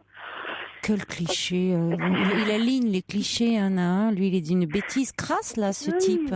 Et quand il arrive à ce poste-là, lui, il couche ou quoi? En fait, non, mais on peut aligner pareil, les clichés aussi. Il a eu de la chance parce qu'en fait, évidemment qu'il était au chômage et que cette société, en fait, attendait un DG depuis plus d'1 an. Ils ont eu énormément de mal à trouver. Et puis, on est en plein fin fond de la Cambrousse. Sincèrement, on est en plein fond de la province. Il y a 4000 habitants. Donc, c'est très dur de faire venir les gens. On n'est pas loin de la Meuse, à vrai dire. Et donc, il a bénéficié de cette opportunité de se dire oui, je suis désirée. Donc, on me donne une carte blanche pour tout. Et là, la marche s'est fait ressentir, mais en fait, cet homme, je sais pas s'il sait manager, mais il apprécie de manager dans un environnement où tout va bien, en fait, quand il n'y a pas de contraintes, il n'y a pas de difficultés. C'est la première fois qu'on lui a fait un reproche et tout de suite, sa réaction, ça a été, allez, on ferme les robinets, on arrête tout. Et donc, oui, mais c'est pas ça, c'est pas ça manager. Pour lui, c'est ça, en fait. Mais il sait même pas, d'ailleurs. Il manage pas parce que même très très peu. Il réagit sous l'effet de la panique, enfin, on a l'impression. Oui, c'est ça. Il a paniqué, il a pas su quoi faire. Alors sa réaction, c'est la défense. Il dit, allez, on arrête tout. Oui. Et donc, le problème, c'est que quand on est en RH, on est censé être du côté de la direction. C'est ce qu'on nous dit souvent. Quand on est jeune, c'est très dur, enfin, je trouve. Et donc, on doit être à l'écoute du salarié, tout en appliquant la politique de l'entreprise. Oui, c'est complexe. On a une gymnastique intellectuelle et, je veux dire, émotionnelle complexe. Oui. Et quand on voit de l'injustice, c'est pire. Et donc là, je suis allée voir cette dame, la première, sachant que moi j'étais responsable RH France, donc j'avais des sites un peu partout, en France, et il y avait des gens que je ne voyais pas tout le temps. Je présidais les CE, les comités d'entreprise, donc j'y allais une fois par mois. Et donc j'ai vu cette dame, je lui ai dit moi je ne vous connais pas, ce que je vais vous dire le futur, les challenges que vous allez avoir. Et donc, en fait, j'ai été obligée un petit peu de grossir les traits, parce qu'il me l'avait demandé. Il m'a dit, mentez-lui, dites que ça va être très compliqué, très dur, et qu'elle ne pourra pas relever le défi. D'accord. Bon, j'ai pas fait exactement ça. Je lui ai dit, que réellement, elle va avoir tel et tel challenge. Est-ce qu'elle est prête aujourd'hui à le faire? Elle s'est mise à pleurer. Je lui ai dit ça le 21 décembre. Elle m'a dit, c'est un mauvais cadeau de Noël que vous me faites. J'ai dit, j'en suis bien navrée. En fait, moi, j'ai subi le management d'avant. En fait, personne n'a osé lui dire qu'elle était pas bonne. Enfin, entre guillemets, on lui a pas fait d'évaluation, on l'a pas formée, on l'a pas intégrée. Rien n'a été fait du point de vue social, ni formation. Donc, elle est la victime du système. Et elle me dit, écoutez, moi, je veux bien faire une rupture conventionnelle. C'est-à-dire, une rupture à l'amiable. Oui. Très bien. Je démarre la procédure avec elle. Évidemment, son mari, qui est chef d'entreprise, a une ribambelle d'avocats. Et elle m'a dit, je veux un avocat. Alors, j'ai été d'accord, évidemment, pour qu'elle se défende, et je trouve qu'elle a le droit, et c'est normal. Le DG a été très, très, très en colère. Il m'en a voulu pendant 1 mois. Il m'a dit, vous m'avez trahi, vous êtes une traîtresse, il faut jamais faire confiance aux femmes. Je le savais bien. C'est pour ça que j'ai divorcé d'ailleurs. Enfin, j'avais à toutes les sentences. Vraiment, il m'en a voulu et j'ai eu le droit à du vrai harcèlement comme j'ai jamais vécu. C'est-à-dire des mails tous les jours, des appels tous les jours, à 1h du matin, les mails en me disant « Est-ce que vous avez fini le dossier avec Madame Untel ?» Sachant qu'il y a des délais légaux, vous ne pouvez pas imposer à une personne de partir comme ça. La rupture conventionnelle, elle demande à peu près 1 mois, il y a une procédure. Bien sûr, oui. Et vous envoyez des mails à vous à 1h du matin? À 1h du matin. C'est un fou furieux, lui, hein. Ah oui, vraiment, le samedi matin, et quand je répondais pas, il me dit, mais enfin, qu'est-ce que vous faites de vos week-ends? Quand je vous appelle, vous devez répondre. J'ai dit, pardon. Sachant que j'avais pas de téléphone professionnel, il a fait sur mon téléphone privé. Et donc, cette dame a demandé des indemnités énormissimes à hauteur de 30 000 euros. Oui. Et moi, j'étais contente pour elle. Bah oui, après tout. Ouais. Alors que c'est moi qui gère le dossier. Oui, mais bon, après tout, oui, vous compreniez, compte tenu de la situation, vous disiez, oui, il faut qu'elle les fasse raquer.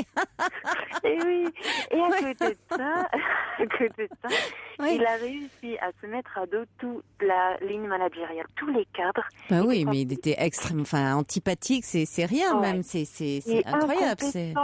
Oui, c'est ça, il avait tout pour lui. Oui. On l'appelait l'opportuniste usurpateur.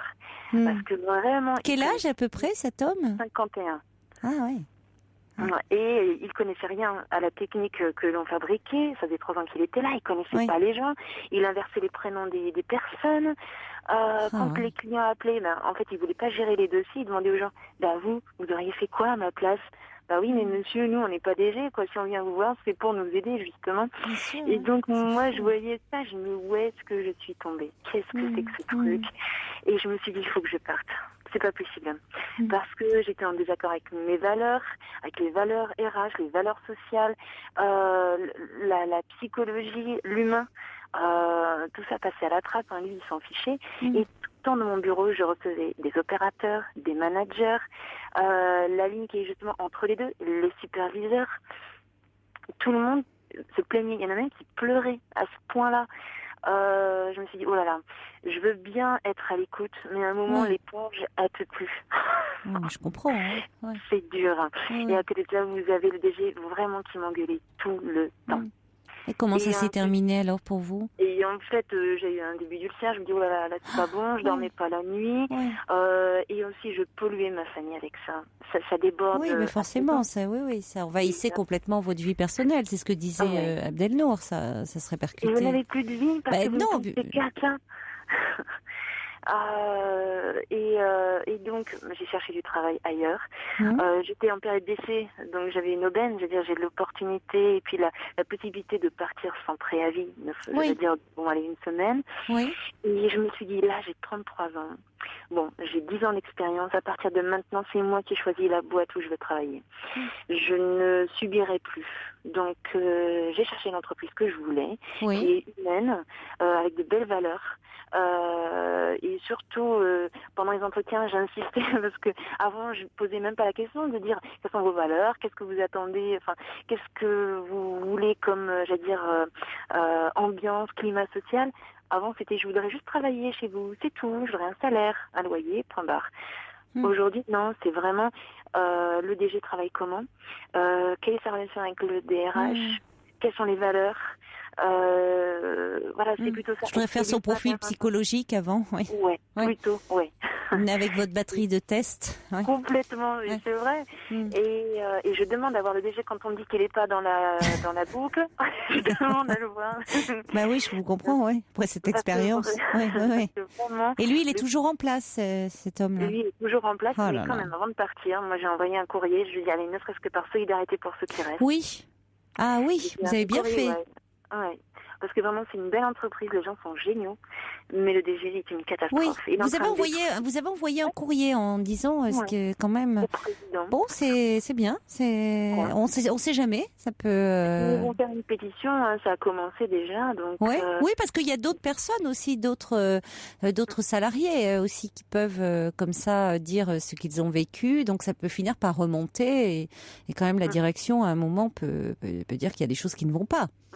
Oui, parce que c'était à moins qu'elle-même, finalement, qu'il y ait quelque chose de plus complexe derrière. Mais il y a First Lisa, justement, qui dit le manager peut même avoir une prime si c'est dans ses objectifs de virer les petites mains, entre guillemets. Ouais, c'est horrible. First Lisa qui connaît très bien le monde de l'entreprise. Donc, voilà. Bon, vous avez bien fait de vous extirper de ce panier de crabes, hein. Oui, parce que vraiment, on arrive à un point où on se dit, mais est-ce qu'on est vraiment bon ou est-ce qu'on est nul? Vraiment, parce que oui, c'est terrible, c'est toujours ce qui revient, hein, d'arriver finalement, ils arrivent à vous faire douter de vous. Mais que ça rejoint le témoignage de Nadette, c'est-à-dire qu'à un moment, vous vous êtes dit, concentrez, mettre toute votre énergie à pouvoir partir. Heureusement, vous étiez en période d'essai et vous vous êtes dit, il faut que je me sauve de là. C'était une question de sauver votre peau, quoi. En plus, pas de charge de famille, etc. C'est vrai qu'il y a cette légèreté. Ça joue, évidemment, ça joue. Oui, ça joue. Merci beaucoup, Inès, de ce témoignage. Mais ça montre qu'il faut, comme disait Nadette, quand même se fixer un objectif, regarder devant, se dire qu'il y a un avenir, et essayer de pas se laisser démolir, pas rester isolé. Pouvoir peut-être même, elle l'a dit, Nadette, ça a été pendant ce temps aussi d'arrêt maladie qu'elle a pu un peu prendre de la distance. Ça peut aider, un moment avant d'être complètement laminée de l'intérieur. Merci beaucoup, Inès, de nous avoir confié cette expérience. Merci. Au revoir. Bonne soirée, au revoir. Europe 1, Caroline Dublanche. Violaine m'envoie un mail en disant vous savez, le harcèlement existait déjà il y a 20 ans. Dans l'administration, considérée comme le meilleur agent, j'ai été harcelée car dérangeante vu mon intégrité face aux magouilles mises en place. J'ai tenu 7 ans, ne pouvant pas démissionner car j'avais un fils à élever et la conjoncture n'était déjà pas très bonne. Quand je pense que j'avais pris des cours du soir pour entrer dans cette administration. Violaine dit à part ça, tout va bien. C'est ce que dit Alain aussi, qui dit ces problèmes sont indéniables, mais quels que soient les problèmes rencontrés, il faut toujours invoquer le mauvais génie de l'autre. Ici, c'est l'employeur, malveillant, pervers. N'exagérons rien, la souffrance au travail a toujours existé, simplement n'en parlez moins. En fait, d'une manière générale, je pense que dans les relations dans l'entreprise sont meilleures aujourd'hui, mais les gens supportent moins les pressions. Et vu tout ce qu'on entend autour de nous, ils n'ont plus peur de se manifester comme victimes, vraies ou fausses. À force de se sentir victime à tort ou à raison, on finit par tout vivre très mal. Ayant travaillé des dizaines d'années dans des entreprises, je peux vous assurer que, hélas, ce sont toujours les mêmes qui vont mal. C'est la vie, c'est le grand combat de la vie. Je ne vous parlerai pas de tous ces chefs de service qui n'en peuvent plus de supporter les employés qui savent tirer sur toutes les ficelles. Eux non plus, je ne les plains pas, c'est la vie. En résumé, il existe des situations intolérables, elles sont peu nombreuses et celles-là méritent d'être amenées devant les prud'hommes, dit Alain. Bon, il prend un peu le contre-pied de ce qui se dit. C'est vrai que le harcèlement a existé, mais je pense qu'il y a quand même un phénomène qui s'accentue aujourd'hui sur la pression mise au niveau des rythmes. Il y a quelque chose de très particulier. Je pense qu'on ne peut pas nier la réalité, les conditions de travail. Les gens travaillaient parfois plus, c'est indéniable, faisaient plus d'heures, mais il y a une, c'est, vous voyez ces employés qu'on contacte aujourd'hui, à qui on envoie des mails comme ça à 1h du matin, qu'on contacte sur les portables le week-end et autres. C'est très particulier ces nouvelles formes de pression. Si on répond pas, les autres, on se dit il faut bien que je réponde parce que sinon quelqu'un va le faire à ma place. C'est des nouvelles formes de pression, de harcèlement qui n'existaient pas il y a encore quelques années. C'est plus insidieux, plus pernicieux. On va accueillir Sophie. Bonsoir. Ah non, on va passer un petit peu de musique, pardon, j'avais oublié. Je sais plus ce qu'on fait. Non, Sophie est avec nous. Bonsoir Sophie, pardon. Bonsoir. Bonsoir Sophie. Bonsoir. Alors Sophie, vous vouliez nous parler d'un livre qui montrait les dérives du management. Exactement, c'est un livre dont l'auteur s'appelle Christophe Dejour. Oui. Et ce monsieur est à la fois médecin du travail, psychanalyste, sociologue. Et il est Oui. professeur au Conservatoire national des arts et métiers. Il occupe la chaire de psychopathologie du travail. Oui, en effet. Donc, Et, très compétent. Oui. Il est très très compétent et son sujet, c'est ce qui se passe au travail. Oui. Il a sorti pas mal de bouquins qui sont en général assez faciles à lire. Dont celui auquel j'ai immédiatement pensé en entendant les discussions, là, s'appelle Souffrance en France, et il est sorti en 1998 au Seuil, donc ça date pas d'hier. Et il a attiré déjà l'attention sur la désorganisation du travail et sur les premiers suicides qui survenaient sur les lieux de travail. Et il explique très très bien, il démantèle toute la pression qui existe en chaîne dans les entreprises, c'est-à-dire qu'y compris les cadres qui font souffrir leurs subordonnés ne sont pas totalement inconscients de ce qui se passe, mais la pression est telle qu'ils ne peuvent pas y échapper, et donc ils mettent en place des mécanismes de défense. D'accord. Et qui font qu'ils ne peuvent plus voir les choses. Parce que c'est trop dangereux pour leur équilibre. Donc ça s'appelle de Souffrance en France, Oui. et c'est de Christophe Dejour aux éditions Le Seuil. Oui. D'accord, mais écoutez, merci beaucoup pour... Il y a vraiment des références et des appuis, c'est extrêmement bien fait. Enfin, je veux dire, fait par quelqu'un de compétent. Donc c'est extrêmement intéressant. C'est un livre à recommander qui peut... Ça permet de comprendre ce qui se passe. Merci. Et quels sont les enjeux. Merci beaucoup d'avoir pris la peine d'appeler, Sophie, parce que par rapport au débat que nous avons, ça peut aider beaucoup d'auditeurs qui se trouvent comme ça empêtrés dans ces situations, comme vous dites, sans comprendre. On voit bien, beaucoup disent on se sent coupable. Alors je reçois justement un mail de Bruno qui dit mercredi soir 17 avril, que d'angoisse chez les salariés, cadres écrasés par leur hiérarchie. À 55 ans, j'ai passé 32 ans à mon compte. Parfois bien, parfois non. Et alors, ces pauvres petits cadres sont ridicules. J'ai payé l'ISF et je vis aujourd'hui en studio car j'ai rejoint 2 amis qui viennent de lancer leur entreprise, financièrement ruinés et riches d'amitié. L'avenir est devant moi sans peur. Écoutez, bravo et félicitations, tant mieux pour vous, Bruno. Mais pourquoi ce mépris à l'égard des personnes qui s'expriment à l'antenne et qui nous font part de ce qu'ils vivent, parce qu'effectivement, ils vivent des situations difficiles au sein de leur entreprise. Pourquoi vouloir comme ça avoir cette vision binaire du monde? D'un côté, alors les salariés qui seraient des pauvres choses, qui des pauvres petites choses fragiles et qui se plaindraient, seraient dans la plainte et autres. Et puis il y aurait les gens bien qui eux, alors, se prendraient en charge, montraient leur entreprise et tout. D'abord, dans un pays, tout le monde ne peut pas monter sa boîte. Voilà, il faut bien d'un côté des gens qui montent leur entreprise et puis de l'autre des gens qui y travaillent. Donc pourquoi vouloir cette vision, cette dualité, cette vision binaire du monde et toujours opposer les gens qui travaillent, les gens qui sont au chômage. Je comprends pas bien, vous voyez ça. Bon, en tout cas, merci beaucoup Sophie pour ces recommandations de lecture. En tout cas, je vois que le sujet vous fait beaucoup réagir et c'est très bien comme ça. 3921, les mails c'est le site europe1.fr et les SMS c'est le 7 39 21 et vos messages vous les commencez par le mot nuit. On va passer un petit peu de musique. Et on accueille maintenant Eric. Bonsoir Eric. Bonsoir Caroline. Bonsoir. Merci de me recevoir. Mais je vous en prie. C'est une très belle émission que vous faites.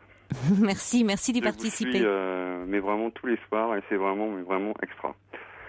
Bon, je me suis permis d'intervenir à propos du témoignage de Nadette. Oui. Sur le problème donc du harcèlement moral au travail, ça suscite beaucoup de réactions. Le sujet tourne autour du harcèlement moral. Oui, je disais il y a tellement de réactions, ça suscite tellement de témoignages. Je dis allez, on va continuer. Tant qu'à faire. Bon, personnellement, moi, on va exposer les faits sur deux cas. Je suis un ancien militaire, j'étais gendarme au sein du ministère de la Défense. Oui. J'ai fait plus de 20 ans de carrière. J'étais appelé à encadrer des gendarmes. Bon, il y avait un phénomène de management. Bon, pour moi, le phénomène de management, c'est motiver et encourager. Voilà. Et au fil des années, je me suis aperçu que au niveau de la hiérarchie, même dans la grande muette, eh ben, on avait des stats à faire, des chiffres, au niveau contraventionnel, au niveau délictuel. Voilà. Hein. Ah oui.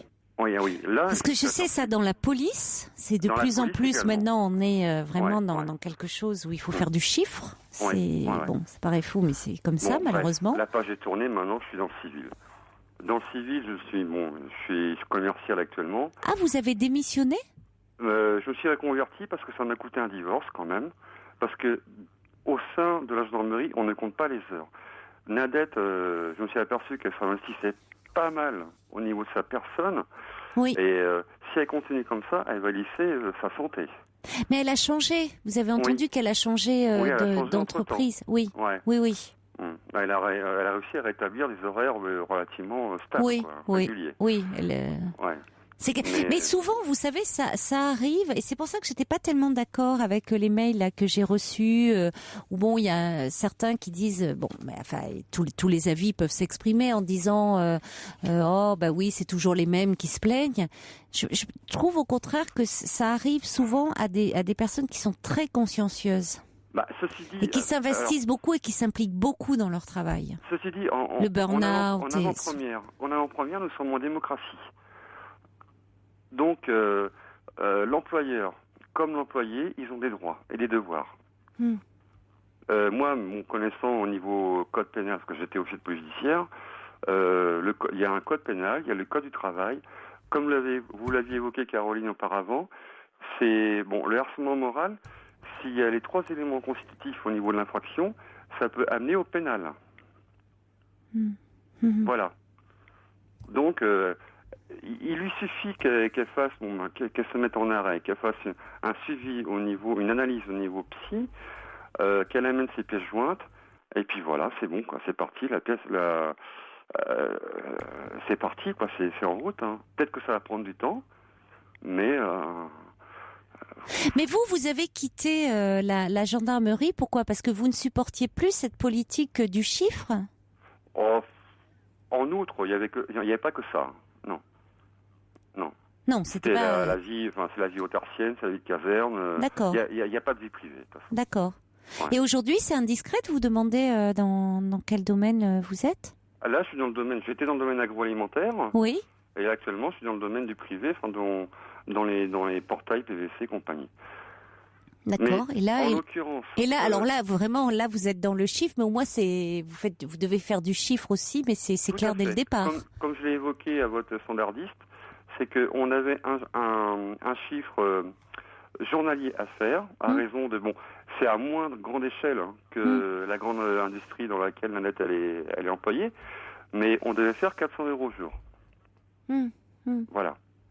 Et c'est pareil, on était harcelés de emails parce qu'il fallait qu'on fasse notre compte rendu tous les soirs. Oui.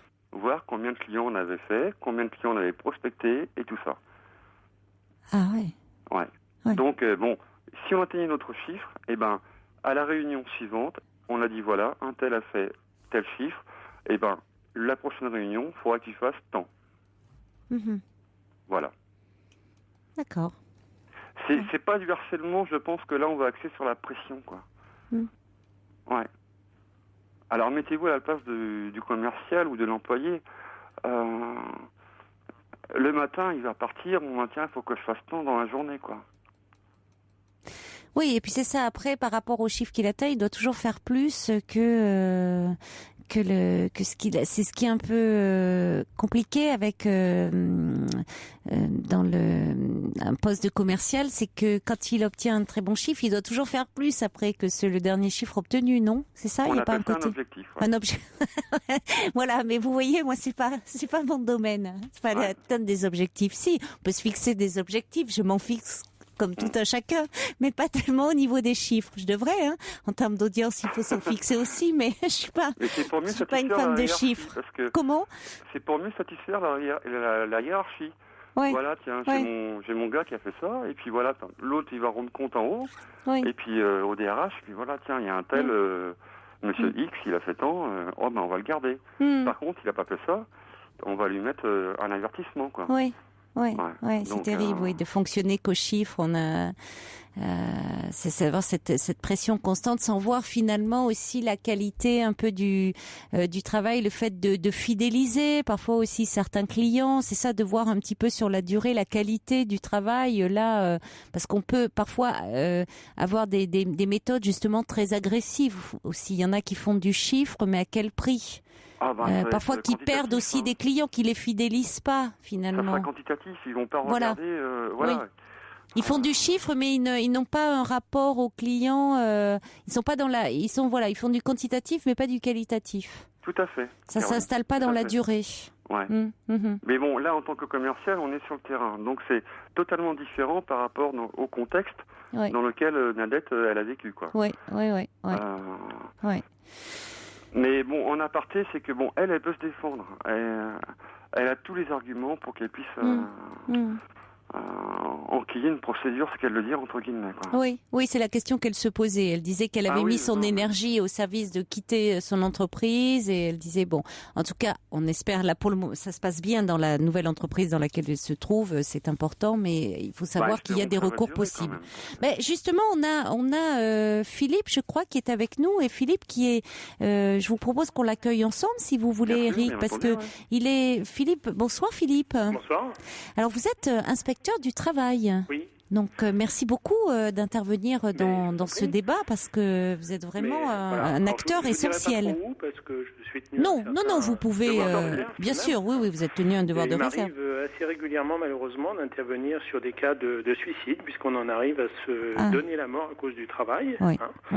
Et si vous le voulez bien, moi je voulais vous donner quelques éléments un peu sur le cadre juridique du problème, parce qu'on parle beaucoup de psychologie, Christophe Dejour, etc., qui est effectivement quelqu'un de grande valeur, mais il y a quand même un cadre légal et réglementaire dont il faut pas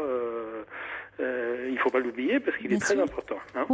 Moi, d'abord, un mot de terminologie, souffrance au travail, je trouve ça très négatif, parce que dans l'absolu, avoir un travail, aujourd'hui, ça demeure une chance, et ça entraîne un peu trop sur la psychologie. Quand on est un peu dans le job, dans le métier, on parle de RPS, risques psychosociaux.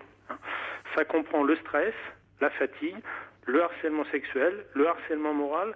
C'est un champ beaucoup plus large que le simple harcèlement. Et la dépression à l'issue. Oui, qui est une des conséquences de ces phénomènes. Donc on parle de risques psychosociaux. D'accord. Ce qu'on peut rappeler dans le cas de Nanette, par exemple, c'est que le code du travail, la santé mentale, c'est une obligation de l'employeur. On l'oublie souvent, l'article L, je vais passer pour un obsédé textuel, j'en suis désolé, mais c'est mon boulot. Vous m'avez fait peur. On est deux. Bon, le L 41-21-1 du code du travail, c'est pas sexy, mais ça s'appelle comme ça, j'y peux rien.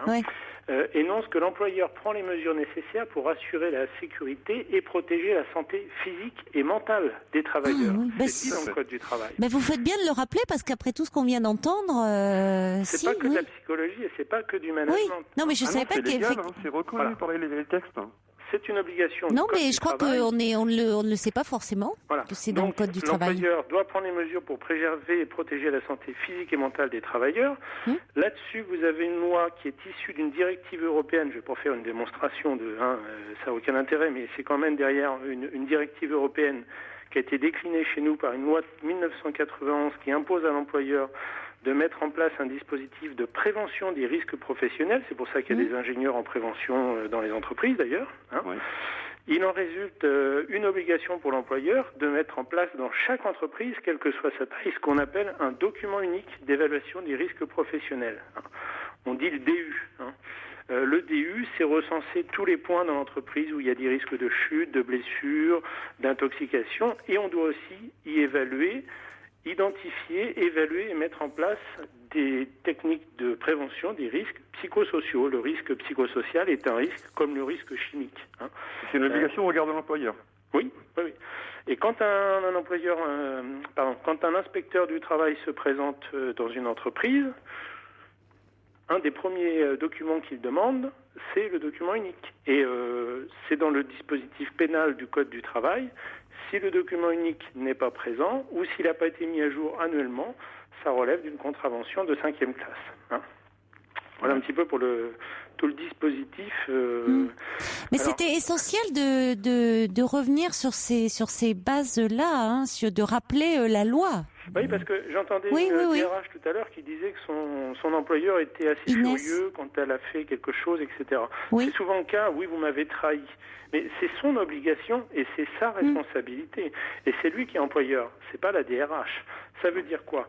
Que derrière, il y a des responsabilités, notamment pénales. La fameuse loi par laquelle on a pu condamner dans le passé des mères parce que le panneau de basket était tombé sur la tête des enfants, elle s'applique à tout le monde. C'est la responsabilité pénale de tout à chacun, toute personne physique ou morale. Hein, c'est la loi Fauchon, on appelle ça. Oui. Et un employeur peut se retrouver personnellement poursuivi sur le plan pénal s'il est prouvé qu'il a commis un manquement, une maladresse ou une imprudence à une obligation imposée par la loi. Et par exemple, prévenir le risque psychosocial. En plus, pour l'entreprise, ça peut coûter très cher parce qu'on peut majorer les pénalités. Vous savez qu'on cotise en fonction du nombre d'accidents du travail qu'on a dans une entreprise. Oui. Ça coûte très très cher et ça, c'est un levier important. Donc c'est un indicateur aussi de management pour l'employeur. Hein, l'accident du travail peut concerner un suicide, hein, notamment. Hein. Et en outre, si je me permets d'intervenir, ça peut apporter un discrédit au niveau de l'entreprise. Oui. En parallèle. Là, il y a une atteinte à l'image. Hein. La difficulté, c'est quand même d'établir le lien de cause à effet entre le harcèlement moral et le suicide. C'est très difficile quand même encore. Sur les pénalités financières, vous avez, encore une fois, j'ai le nez dans le code, mais le L411-1 du Code de la Sécurité sociale, cette fois, qui dispose que est considéré comme un accident du travail, quelle qu'en soit sa cause, l'accident survenu par le fait ou à l'occasion du travail. Et par exemple, le suicide, il est qualifié d'accident du travail dès lors qu'il survient au temps et au lieu du travail. Donc là, on ne se pose même pas de question. Il survient au temps et au lieu du travail. C'est un accident du travail. Donc derrière, il y a des enjeux financiers pour les entreprises. Donc les salariés qui se suicident sur leur lieu de travail... c'est un accident du travail. Et s'il le fait à son domicile? Comment? S'il le fait à son domicile. Alors, en ce qui concerne le suicide intervenu en dehors du temps et du lieu de travail, il peut être qualifié d'accident du travail, mais alors là, on passe dans une procédure judiciaire. Il faut que les ayants droit rapportent la preuve du lien de causalité avec le travail. Et comme le disait Caroline, c'est souvent très difficile à démontrer. C'est délicat, là. Hein? Alors, dans le dispositif réglementaire, j'ai oublié quelque chose aussi. Le registre santé et sécurité au travail. Il doit être présent dans toute entreprise. Tout le personnel doit être informé du lieu où se trouve ce registre. Et quand je fais des formations, je dis toujours, n'oubliez pas que ce registre, il n'est pas uniquement fait pour dire qu'il n'y a plus de papier dans les toilettes. Hein. On peut aussi, de manière anonyme, mentionner qu'il y a une souffrance au travail, qu'il y a une surcharge d'activité, un manque de moyens. Il faut acter un petit peu les choses. Et c'est important parce que le CHSCT, Comité Hygiène, Sécurité, Conditions de Travail, examine ces registres. Donc ça porte un peu sur le plan du dialogue social, de la concertation, le sujet. Hein. Quelque part, c'est un registre de doléances, quoi. Oui, alors c'est une obligation légale aussi. S'il n'y a pas de registre santé et sécurité au travail dans les entreprises, et si on veut jouer au méchant, contravention de 5e classe. C'est aussi une obligation de l'employeur. Hein. Pourquoi 5e classe? Ça, c'est la qualification pénale. De l'infraction. C'est une contravention, quoi. Hein. Je suis un peu trop précis, mais c'est une contravention. On peut dresser un procès verbal, on peut faire une contravention. Et vous êtes de plus en plus... C'est pas délictuel. Vous êtes de plus en plus contacté pour des problèmes de risques psychosociaux Alors, il y a une montée forte de cette thématique dans les instances CHS et dans les saisines qui nous parviennent effectivement, dans nos rencontres aux salariés. Vous savez, dans certains services, si vous passez un petit peu... vous dites ça va, comment allez-vous, etc. Vous avez des gens qui se mettent à pleurer. Des fois, c'est quand même un signe un peu alarmant. Hein. Mais dans ces cas-là, est-ce que nous vous interrompre? Dans ces cas-là, est-ce que lorsque ça couvre dans une entreprise un conflit de la sorte, est-ce que vous ne pouvez pas déclencher une sorte de mini-cellule psycho? On ne peut pas interférer avec l'organisation de l'entreprise. Il y a quand même le principe de la liberté de l'organisation de l'entreprise par l'employeur. C'est pour ça que la loi a mis toute cette structure juridique en place pour lui imposer certaines mesures, mais après, il faut quand même respecter la liberté. L'inspecteur du travail n'est pas une entité qui fait de l'audit interne, qui fait un contrôle de fonctionnement interne de l'entreprise. Il ne peut pas s'immiscer dans le fonctionnement de l'entreprise. Alors c'est peut-être là important de le dire, parce que c'est vrai que là je reçois un mail d'Annick qui dit bon, ce soir nous parlons du harcèlement, c'est très bien, il faudrait qu'il y ait une prise de conscience générale. Le harcèlement est monnaie courante, contrairement à ce que l'on pense, il est très difficile de le prouver. La médecine du travail intervient, mais souvent il ménage la chèvre et le chou. Un peu de cohésion sociale doit permettre de poser un vrai débat de société, et il ne suffit pas de dresser les patrons contre les employés. Il faudrait penser comment être mieux au travail pour une meilleure santé d'entreprise. Alors, c'est ce que vous disiez. Surtout. Alors, un conseil, moi, que je peux donner, alors, effectivement, il ne s'agit pas de jeter la pierre aux employeurs. Moi, ce que je constate quand même, c'est qu'aujourd'hui, ce qu'on appelle les risques psychosociaux, ils sont partagés. Et il y a peut-être une plus forte exposition aujourd'hui des personnels d'encadrement. Parce qu'il y a eu tout à l'heure une expression qui a été employée, on parle de marteau et d'enclume.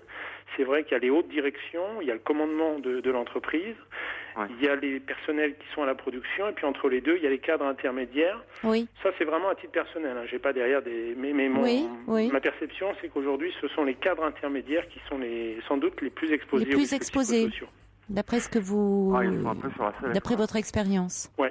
Et juste, et puis j'en finir, je ne vais pas vous monopoliser l'antenne. Un petit conseil que je peux donner à des personnes qui sont victimes de situations difficiles, inadéquation entre les moyens, les objectifs, harcèlement, etc., c'est faire du papier. Là aussi, ça rejoint mon côté obsédé textuel. C'est-à-dire faire du papier.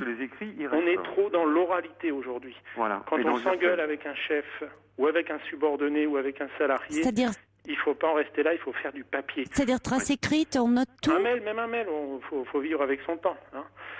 Comme nous venons de... Bon, je vais m'acheter un ordi alors. C'est-à-dire... Non, mais c'est-à-dire, il faut tout noter, il faut faire un mail à qui ? Même l'heure à laquelle c'est commis. Il faut faire un mail à celui qui nous harcèle ? Non, mais quand il y a des difficultés, par exemple, j'entendais Nanette qui disait on lui assigne 3 objectifs pour le lendemain matin à 8h, elle ne peut pas les faire.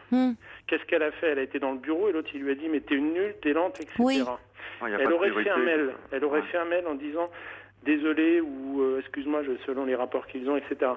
Et il met en toute bonne volonté impossible de tenir ses objectifs au motif que tac, tac, tac, tac, qu'en penses-tu ? Merci de ta réponse rapide, etc. Bon.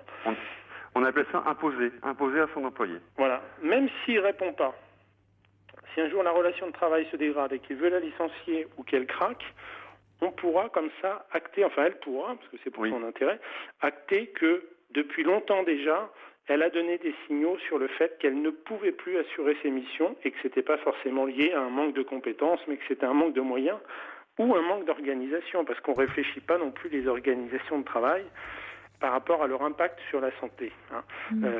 Physique, maintenant ça s'est fait quand même, on fait attention, mais mental, on ne le fait pas encore. Non. D'accord, donc allez, il faut tout noter, et puis ceux qui n'ont pas encore Internet et tout, il faut s'y mettre. Et oui, c'est ça. Il faut pas être. Voyez, moi, c'est un psy qui vous dit ça. Ne soyez pas trop dans l'oralité. Ah, ça me désole de dire ça. Ça me désole. Écrivez, c'est pas mal aussi. Mais c'est très complémentaire. Les mots. Vous avez raison. Vous avez raison, Philippe. Ils s'écrivent les mots. On peut être un obsédé textuel, exactement. Mais aimer les mots aussi. Vous avez raison. Merci beaucoup en tout cas pour vraiment tous ces conseils. Merci à vous, Caroline. Merci beaucoup Eric également d'avoir été avec nous. Au revoir, bonne soirée. Bonsoir Maria. Bonsoir Caroline. Alors, vous travaillez dans un lieu d'écoute où vous recevez des personnes en difficulté, et c'est vous qui vous êtes retrouvés en difficulté dans votre travail, dans ce lieu. C'est moi qui me suis retrouvée en difficulté, oui, après des années de travail avec une même équipe. Et petit à petit, les choses se sont détériorées. Et ça a été particulièrement difficile à vivre parce que quand on est dans un lieu d'écoute, et c'est un lieu d'écoute parent-enfant, donc quand on est dans un lieu d'écoute comme ça, on vit très souvent des choses un peu difficiles qui nous renvoient à nos propres difficultés quelquefois. Et donc là, je me suis trouvée face à des personnes qui petit à petit ont commencé à dénigrer ma façon de travailler, à essayer de m'atteindre, si vous voulez, dans l'intime de ce que je pouvais être. Et j'ai fini par être déstabilisée au bout d'à peu près un an et demi. Mmh. J'ai perdu pied. Je ne l'ai pas montré, j'ai essayé de tenir. Mais j'ai fini par me poser énormément de questions. J'avais peur de ne plus être apte à ce que je devais faire. Et à un moment donné, je me suis demandé si je n'allais pas partir. Alors, c'est une association que j'avais créée. Hein. La présidente qui était en fonction à ce moment-là, je lui ai demandé un entretien et je lui ai dit, écoutez, je vous donne ma démission, je ne tiens plus. Je ne vais plus être efficace, je ne vais plus être crédible dans mon travail. La présidente de l'association a refusé ma demande de démission. Ah oui, donc c'est pas ce qu'il souhaitait. Il ne vous poussait pas vers la sortie. Non, la présidente de l'association, non. C'était l'équipe avec laquelle je travaillais. Et elle a donc refusé. Donc j'ai demandé 3 mois de congé sans solde. Oui. Je me suis donc retirée pendant 3 mois. Pendant ces 3 mois, les choses n'ont pas cessé. C'est-à-dire que je fais l'effort de me retirer et je reçois chez moi des courriers où on me dit on ne comprend pas, pourquoi vous êtes-vous retiré, qu'est-ce qui se passe, l'équipe se demande ce qui vous arrive, alors que les choses étaient extrêmement bien montées pour me déstabiliser. Parce qu'il faut dire qu'une des personnes de cette équipe me connaissait très bien. Nous avions beaucoup échangé. Malheureusement, on ne va pas avoir le temps de développer puisqu'on arrive à la fin de cette émission. C'est pas grave. Mais aujourd'hui, vous êtes revenu dans l'équipe ou vous avez changé d'association? J'ai constitué une nouvelle équipe. Ah, vous ne travaillez plus avec l'équipe Non. Le problème, c'est qu'il s'est passé un certain temps, donc il y a à peu près 2 ans, et que je suis toujours quand même en soutien, malgré tout, parce que l'atteinte est extrêmement profonde et j'ai beaucoup de mal à soigner cette blessure-là. Et il faut pourtant que je reste quand même dans des actions de soutien pour d'autres. Oui, donc c'est important que vous ayez une écoute, comprendre, réparer cette blessure, comprendre pourquoi, que vous puissiez continuer à soutenir les familles que vous accueillez. Ça, c'est vraiment important pour pouvoir continuer à faire votre métier, comprendre ce qui s'est joué. Merci beaucoup de ce témoignage, Maria, et bon courage pour vous réparer. Au revoir. Très belle nuit à vous, faites de jolis rêves. Il est 1h, vous écoutez Europe 1.